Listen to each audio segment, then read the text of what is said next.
आपने मेरा आचार्य बालकृष्ण का वीडियो देखा था ना। वहां मैंने बालकृष्ण जी से एक प्रश्न पूछा था कि आप जितनी मर्जी भलाई कर लो, आपकी भलाई की उम्र आपकी अगली गलती होने तक ही है।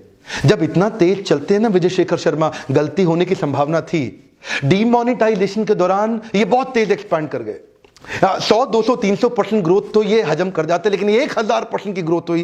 प्रधानमंत्री वजीर आजम भी इनकी तारीफ कर गए। कस्टमर बहुत आ गया, इतना कस्टमर आ गया कि इनका कस्टमर केयर का कॉल सेंटर चलना बंद हो गया और लोग परेशान हो गए। कॉल सेंटर फोन करें, वहां बात ना हो पाए, फोन करें, घंटी बजे जाए, बात ना हो पाए। लोगों ने ट्विटर पे इनकी भयंकर बुराइयां कर डाली, इतना कुछ लिख दिया इनके बारे में कि भाई चलेगा नहीं पेटीएम। लेकिन पेटीएम की अच्छी बात क्या थी? Improvement cycle. कम ऑन, क्या थी इंप्रूवमेंट? कई लोग बोलते हैं विजय शेखर शर्मा लक्की थे, इसीलिए डीमोनेटाइजेशन के चक्कर में चल गए। ऐसा नहीं है सर, वो लकी नहीं थे, वो हर एक अपॉर्चुनिटी को ध्यान से देखते। अपॉर्चुनिटी तो सबके पास थी ना, लकी मैं और आप क्यों नहीं हुए? सिंपल सी बात है, वो हर अपॉर्चुनिटी को बहुत ध्यान से देखते थे और वही डीमोनेटाइजेशन में उन्होंने कई जंप्स ली। छोटी छोटी गलतियां बहुत हुई, इसको बोलते हैं इंप्रूवमेंट साइकिल। जब आप बढ़ाते हो एजिलिटी तो आपको साथ में चाहिए स्टेबिलिटी। ये एजिलिटी तो हो रही थी, आगे बढ़ रहे थे, पीछे स्टेबल करने की साथ साथ कोशिश कर रहे थे। टेक्नोलॉजिकल ग्लिचेस भी आए इनके यहां कई फ्रॉड भी हुए। पीछे सीबीआई ने एक इंक्वायरी में इन्हीं के कुछ एम्प्लॉइज को 20 लाख रुपए का घपला करने के लिए, पेटीएम का पैसा चोरी करने के लिए उनको पकड़ लिया था। ये सब जो तकलीफें आई, लेकिन ये मैं बहुत पसंद करता हूं विजय शेखर को। इतनी तेज स्पीड और पीछे स्टेबल भी करते जा रहे हैं, स्टेबल भी करते जा रहे हैं। करते कैसे हैं? इसको बोलते हैं एजिलिटी प्लस स्टेबिलिटी। ये मैं लीडरशिप फनल के फ्रेमवर्क में बहुत डिटेल में समझाता हूं। आगे बढ़ने के साथ साथ पीछे वाले को रोकना, स्टेबल कैसे करना है। एजिलिटी अगला स्टेप, अब इसको स्टेबल करो। एजिलिटी फिर अगला स्टेप, अब इसको स्टेबल करो। एजिलिटी स्टेबिलिटी, एजिलिटी स्टेबिलिटी, ये स्टेप बाय स्टेप चलने का मॉडल विजय शेखर शर्मा ने करके दिखाया है। उन्हीं दिनों शुरू में एडवर्टाइजिंग कैंपेन में जल्दी में पूरा कस्टमर को पकड़ने के चक्कर में इनका कैंपेन में गड़बड़ हो गई। लोगों को क्या बोले? ड्रामा मत करो, पेटीएम करो। लोगों को बुरा लग गया, हम ड्रामा करते हैं, तो उन्होंने उसको चेंज कर दिया तुरंत। चिंता मत करो, पेटीएम करो। दीदी हमारी चिंता ना करो, पेटीएम करो। झिक झिक मत करो, पेटीएम करो। झिक झिक क्यों? पेटीएम करो। गोली देना बंद करो, एक स्कैन में डन करो। गोली देना बंद करो, बस एक स्कैन में डन करो। छुट्टे का झंझट बंद करो, पेटीएम करो। छुट्टे के झगड़े, अरे छुट्टा नहीं है सर, 500 ही है, तो पेटीएम कर दीजिए। बंद करो। बार्गेन जी भर करो, अपने प्राइस पे डन करो, पेटीएम करो।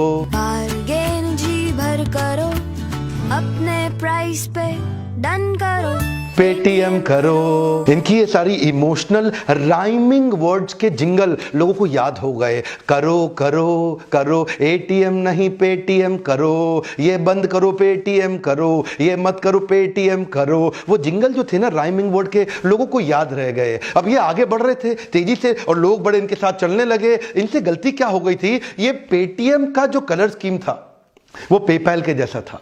पेपैल का कलर स्कीम, इनके लोगो जो ना आपस में मिलते थे।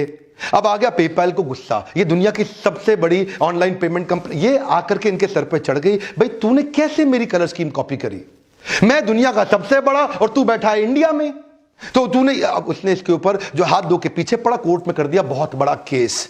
विजय शेखर शर्मा उनको कहते हैं, भाई मेरी बात सुन, मेरे को तेरे से कोई फायदा नहीं। तू दुनिया में बड़ा होगा, तू इंडिया में कहीं दिखता नहीं। मैं इंडिया में बड़ा हूं, दुनिया में अभी मैं जाता नहीं, तो तेरा मेरा क्या झगड़ा आपस में? कोर्ट में केस अभी भी चल रहा है। जैसे जैसे आगे बढ़ते हैं, तकलीफा आपका पीछा नहीं छोड़ती। What I like about him is कि इतनी सारी तकलीफों को संभालते हुए ये स्पीड को रोके नहीं। आप क्या सोचे? छोटी मोटी प्रॉब्लम्स हैं, बहुत सारी हैं। फ्रॉड और चार्ज बैक की प्रॉब्लम अपने आप में बहुत बड़ी है। इसके लिए ये एक ऑनलाइन सॉफ्टवेयर बिल्ड कर रहा है, फेस रिकॉग्निशन, जैसे फेसबुक कर रहा है ना, फेस रिकॉग्निशन, ताकि ये सारे लफड़े खत्म हो जाएं। क्रॉस बॉर्डर ट्रांजैक्शन ठीक कर रहा है, क्योंकि दुनिया भर में जब क्रॉस बॉर्डर होता है वो बड़ा स्लो, इनएफिशिएंट और एक्सपेंसिव पड़ता है। कार्ड डेटा सिक्योरिटी से हमेशा कैसे बचे उसके बारे में सोच रहा है। मल्टी करेंसी, जब लोग दूसरे दूसरे देशों से पैसा भेज रहे हैं तो अलग अलग करेंसी में भेजते हैं, उनके पेमेंट मेथड अलग होते हैं, तो उसमें कई रेगुलेटरी प्रॉब्लम्स आती हैं, उसको भी मैनेज कर रहे हैं। और नए नए टेक्निकल इंटीग्रेशन करने पड़ते हैं, क्योंकि ये जो ऑनलाइन पेमेंट का एक प्रोप्राइटरी यूनिवर्स है ना, इसमें बहुत सारे सॉफ्टवेयर और हार्डवेयर चाहिए।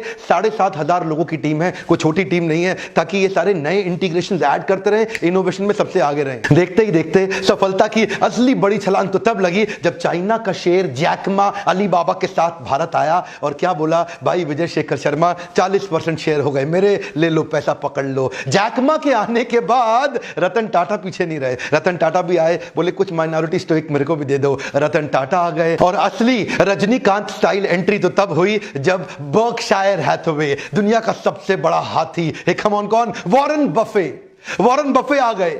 भारत की पहली कंपनी और दुनिया की पहली टेक्नोलॉजी कंपनी जिसमें आकर के इन्होंने पैसा लगाया। सब जानते थे वॉरेन बफे कभी टेक्नोलॉजी बेस्ड कंपनी में पैसा नहीं लगाते, वॉरेन बफे कभी इस प्रकार के स्टार्टअप में पैसा नहीं लगाते। ये राकेश झुनझुनवाला, वॉरेन बफे, ये थोड़ी अलग तरह की, इनको technology based company, mobile app based company पसंद नहीं, लेकिन ये पहली बार हुआ और ये दुनिया में छा गए। अब मैं एक बात बताऊं आपको, वो अली बाबा के Jack Ma, Ratan Tata, Warren Buffett, जिनसे ये जिंदगी भर सेल्फी खिंचाने का सपना देखते थे ना, वो आज इनके बोर्ड में इनके साथ वाली कुर्सी पे बैठेंगे।